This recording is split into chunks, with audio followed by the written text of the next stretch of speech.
Assalamualaikum warahmatullahi wabarakatuh. Kembali lagi di channel Jadi Begitu Ya bersama Bimbel Kita Lulus. Nah, pada video ini kita akan membahas prediksi soal CPNS 2021, khususnya tentang tes wawasan kebangsaan. Oke, tanpa berlama-lama langsung saja kita menuju soal yang pertama. Proporsi pemuda di Indonesia merupakan 1/4 dari total penduduk di Indonesia. Pemuda sangat berperan penting dalam pembangunan bangsa dan negara seperti di masa pandemi COVID-19. Peran pemuda yang dapat dilakukan salah satunya adalah dengan mencintai produk lokal Indonesia. Hal ini dapat dilakukan dengan mengadakan webinar, mempromosikan di akun sosial, memasukkan produk lokal dalam daftar belanja pribadi, mengajak teman, sahabat, keluarga, dan lainnya. Peran pemuda tersebut menunjukkan pengamalan Pancasila, terutama sila ke A1, B2, C3, D4, dan E5. Baik teman-teman semua, untuk soal yang pertama ini kita lihat di sini peran pemuda. Dalam soal ini peran pemuda yang dilakukan adalah mencintai produk lokal Indonesia, yang mana hal itu dilakukan dengan mengadakan webinar, mempromosikan di akun sosial, memasukkan produk lokal dalam daftar belanja pribadi, mengajak teman, sahabat, dan keluarga lainnya. Nah, mencintai produk Indonesia ini dapat mengembangkan rasa cinta kepada tanah air dan bangsa, dan itu terdapat pada butir Pancasila sila ketiga. Nah, jadi jawabannya adalah yang C, sila ketiga. Soal yang kedua, saat ini bangsa Indonesia mengalami banyak ujian. Salah satunya adalah adanya provokasi kepada sebagian rakyat di wilayah di Indonesia untuk memisahkan diri dari Indonesia. Oleh karena itu, dibutuhkan usaha bela negara untuk melindungi segenap bangsa Indonesia dan seluruh tumpah darah Indonesia. Usaha bela negara ini tidak memiliki banyak arti tanpa A. Dihormati negara lain yang berbatasan dengan Indonesia, B. Didukung aparatur negara yang jujur dan terbuka, C. Didukung adanya partisipasi dari warga negara, D. Didukung dana yang cukup dari anggaran negara, dan E. Adanya kerjasama dengan negara tetangga.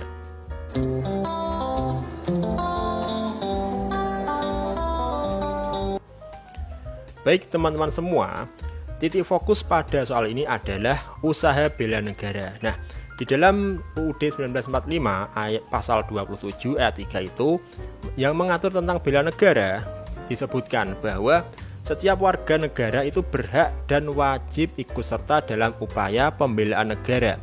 Jadi, tugas bela negara tidak hanya tugas dari TNI dan Polri saja, tetapi juga butuh partisipasi dari semua warga negara. Jadi jelas jawabannya adalah yang C, didukung adanya partisipasi dari warga negara. Soal yang berikutnya, stabilitas politik dan sistem pemerintahan sangat penting dalam aspek ketatanegaraan. Salah satu upaya untuk menciptakan stabilitas politik adalah mekanisme check and balance. Mekanisme tersebut sangat penting untuk menghindari dominasi eksekutif seperti yang terjadi pada era Orde Lama dan Orde Baru. Pada mekanisme check and balance ini, kekuasaan dalam pemerintah, yakni eksekutif, legislatif, dan yudikatif, dapat menjalankan fungsinya secara optimal. Penyimpangan pemerintahan oleh lembaga eksekutif akan diawasi oleh DPR. Penerapan mekanisme check and balance dalam sistem pemerintahan merupakan pengamalan Pancasila sebagai dasar negara yang sesuai dengan sila titik-titik. A. Pertama, B. Kedua, C. Ketiga, D. Keempat, dan E. Kelima. Baik teman-teman semua, di dalam mekanisme check and balance itu, 3 kekuasaan dalam pemerintahan, yakni eksekutif, legislatif, dan yudikatif itu dapat saling mengontrol. Nah, salah satunya contohnya adalah DPR, yang mana ini adalah perwakilan dari rakyat, dapat mengawasi dan mengontrol kekuasaan eksekutif, dan hal ini adalah presiden atau pemerintah. Nah, hal itu menunjukkan adanya praktik demokrasi. Nah, karena hal itu menunjukkan praktik demokrasi, maka itu sesuai dengan sila keempat. Dan dalam salah satu butir sila keempat adalah memberikan kepercayaan kepada wakil-wakil yang dipercaya untuk melaksanakan permusyawaratan. Jadi di sini jelas, ini adalah penerapan dari sila keempat. Soal berikutnya, baku tembak terjadi antara KKB dengan beberapa anggota TNI yang sedang bertugas di Mulia Puncak Jaya pada awal Maret 2017, menyebabkan 2 orang meninggal. Mereka adalah Sertu John Karel Mandowen dan 1 orang dari KKB. Peristiwa tersebut berawal dari Sertu John Karel Mandowen bersama Letkol Infantri Indratno dan 1 rekannya melakukan patroli bermasyarakat di Kampung Pagaleme. Usai melakukan patroli, ketika prajurit tersebut akan pulang, tiba-tiba dihadang oleh tembakan KKB. Peran Sertu John Karel Mandowen dalam menjalankan tugas hingga gugur termasuk dalam sikap A. Cinta tanah air, B. Bela negara, C. Nasionalisme, D. Patriotisme, dan E. Militerisme. Baik teman-teman semua, jawaban yang tepat untuk soal ini adalah ya tepat sekali yang D. Patriotisme. Mengapa demikian? Patriotisme itu adalah sikap yang berani pantang menyerah serta rela berkorban demi negara. Nah, hal itu dapat dilihat dari apa yang dilakukan oleh Sertu John Karel Mandowen, di mana beliau berani menjalankan tugasnya di daerah rawan konflik sampai harus mengorbankan nyawanya. Jadi jelas jawabannya adalah yang D, patriotisme. Lanjut ke soal yang berikutnya. Dalam kehidupan berbangsa dan bernegara dibutuhkan pedoman khusus agar kehidupan menjadi benar dan terarah.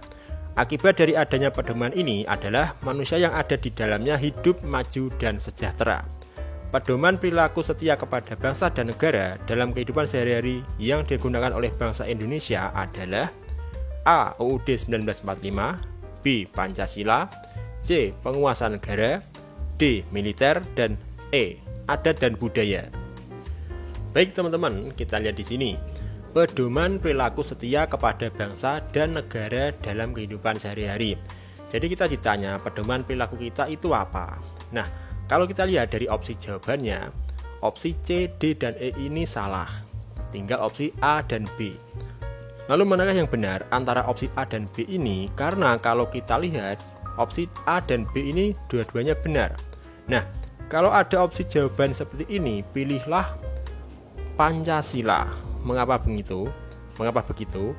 Karena Pancasila adalah sumber dari segala sumber hukum dan aturan yang ada di Indonesia. Jadi Pancasila itu adalah pedoman utama dari semua aturan, termasuk UUD 1945. Dan UUD 45 itu sendiri bersumber dari Pancasila. Jadi jawaban yang benar adalah B, Pancasila. Soal yang berikutnya. Selama menjadi bangsa yang merdeka, bangsa Indonesia tetap mengalami berbagai cobaan, baik berasal dari dalam maupun luar negeri. Salah satu hal yang merupakan ancaman terhadap kehidupan berbangsa dan bernegara yang pelakunya bukan negara atau ancaman bersifat non-tradisional adalah berikut ini, kecuali A. Agresi militer, B. Penyelundupan, C. Penangkapan ikan secara ilegal, D. Perdagangan narkotika dan obat terlarang, dan E. Illegal logging. Oke teman-teman semua, kita lihat di sini. Fokus soalnya adalah ancaman terhadap kehidupan bangsa dan negara yang pelakunya bukan negara, tetapi soalnya ada kata-kata kecuali. Jadi opsi A, B, C, D, dan E ini kita cari ancaman terhadap bangsa dan negara yang pelakunya adalah sebuah negara, karena ada kata kecuali.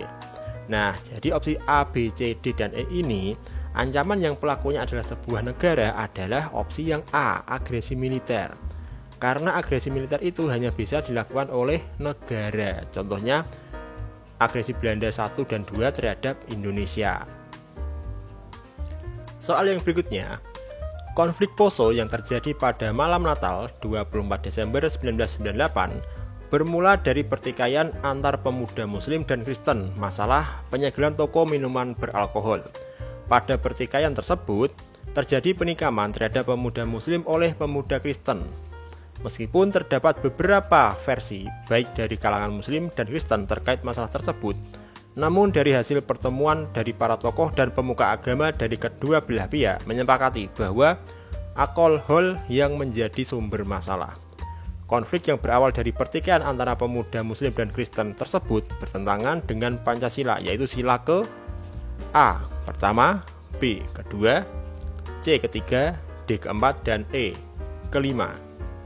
Baik teman-teman semua, kita lihat di sini. Fokus masalahnya adalah konflik Poso. Nah, yang namanya konflik itu adalah sebuah pertikaian, sebuah peperangan, sebuah pergesekan. Nah, ketika terjadi sebuah pergesekan atau pertikaian, itu jelas-jelas itu merusak nilai persatuan dan kesatuan. Nah, karena merusak nilai persatuan dan kesatuan, maka itu bertentangan dengan sila ketiga, Persatuan Indonesia. Jadi jawabannya adalah yang C, sila ketiga. Soal yang berikutnya, setiap negara memiliki ideologi agar keberadaan negara tersebut tetap ada. Ideologi tersebut mampu mengarahkan negara untuk bertindak mengurusi urusan dalam negerinya maupun dalam pergaulan internasional. Salah satunya adalah ideologi Pancasila yang digunakan oleh Negara Kesatuan Republik Indonesia. Dalam kehidupan berbangsa, Pancasila berlaku sebagai petunjuk arah perilaku bangsa Indonesia. Hal ini merupakan fungsi Pancasila sebagai A. Kepribadian bangsa, B. Pandangan hidup bangsa, C. Ideologi negara, D. Perjanjian luhur, dan E. Sumber dari segala sumber tertib hukum. Baik teman-teman semua, untuk bisa menjawab soal ini, pertama kita harus tahu dulu apa saja kedudukan dan fungsi Pancasila itu sendiri. Yang pertama, Pancasila sebagai pandangan hidup bangsa itu adalah artinya Pancasila sebagai petunjuk arah dan perilaku bangsa Indonesia dalam semua aspek kehidupan, baik pribadi, masyarakat maupun bernegara. Kemudian sebagai dasar negara, Pancasila sebagai dasar dalam mengatur ketatanegaraan.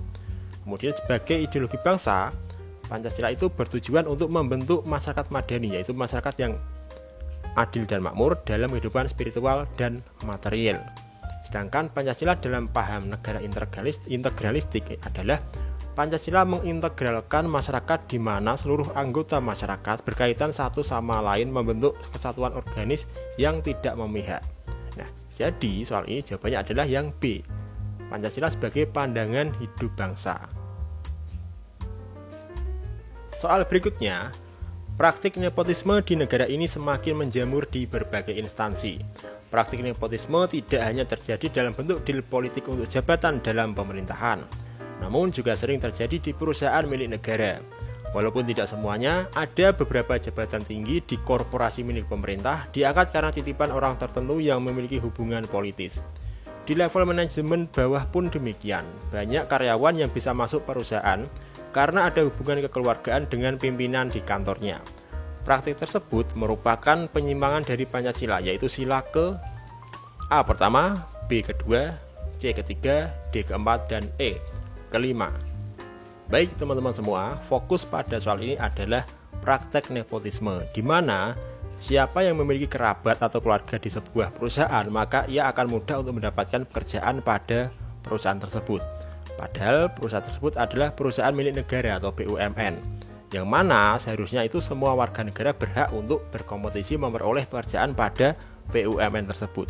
Nah, karena nepotisme itu prinsipnya adalah asal punya saudara di perusahaan otomatis bisa jadi karyawan, asal punya saudara, teman, atau keluarga di perusahaan maka otomatis mudah menjadi karyawan.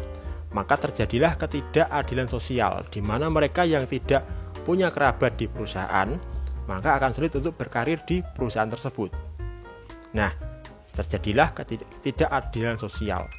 Oleh karena itu, hal ini melanggar sila kelima, keadilan sosial bagi seluruh rakyat Indonesia. Lanjut ke soal yang berikutnya. Jenderal A.H. Nasution merupakan jenderal yang pernah dimiliki bangsa Indonesia.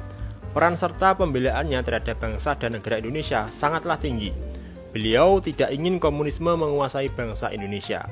Sikap membela dan mempertahankan NKRI yang dilakukan Jenderal A.H. Nasution merupakan contoh sikap A. Rela berkorban, B. Menghargai orang lain, C. Cinta tanah air, D. Mengutamakan persatuan dan kesatuan, dan E. Demokratis. Baik teman-teman, kita lihat di sini, Jenderal Nasution itu memiliki peran dan pembelaannya sangat penting terhadap bangsa Indonesia.